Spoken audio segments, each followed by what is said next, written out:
One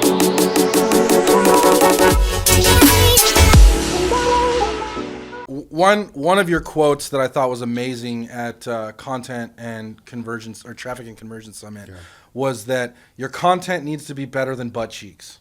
It's very powerful, very prophetic. Yeah, you know, it actually was powerful in the sense that it's so simple and it makes so much sense and it makes you laugh at the same time. But like, let me break down the math for everybody. Break it down. So the content has to be better than butt cheeks. It's a real thing.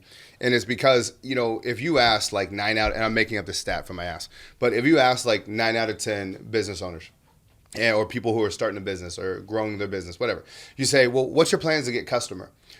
If you ask 10 entrepreneurs, what percentage of them are going to say social media? All of them? All of them. They're going to be, yeah, I mean, social media is going to be a part of it, of course. Yeah. Well, the thing you got to understand is, why do people go on social media? Well, they go on because they're bored. And they want to be social. That's it. And they want to be social. Yeah. They don't go on to fucking learn. They don't go on to fucking shop. They go on because they're fucking bored. They want to check up on people.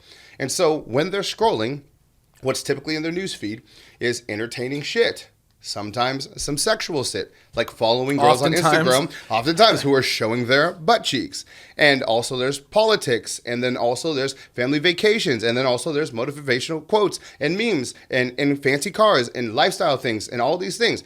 That's what people go on social to consume. So when you put your boring ass, stale ass offer in there, it's not going to do well. So you have to remember that you're competing against all of those things because there's only so much room on your cell phone to consume. There's only so much space. So for your thing to be shown and to actually grab attention, it needs to be more entertaining, engaging, etc., than butt cheeks, politics, memes, dogs, puppies, and everything else that comes with that. And then oftentimes, you know, you also need to think about when people are scrolling through their social media, oftentimes they just have a few minutes. Yeah. It might be 2 minutes here. I'm on the bathroom there. I'm at the bus stop here. That's a great point. And so you got to be able to have that high impact message to be able to grab that attention. Or go out of business. Now people say like, well, that's strong. There's plenty of businesses that have been built up without social media. Yes. Past tense, motherfucker. Mm-hmm. Past tense. Yeah, in the 1800s that worked great. And guess who? You know what all those companies doing right now? They call me. I talk to all those people. All those people you're talking about, those companies, they're all saying, well, what do we got to do to, you know. What do we do now?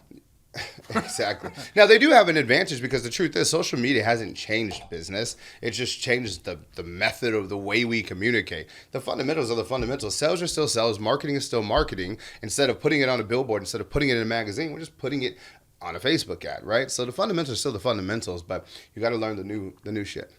So better than butt cheeks, make it interesting, grab the attention.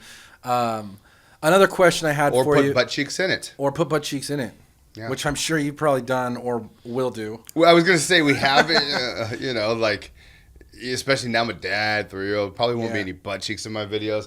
But test it if you got the brand for it. Why not?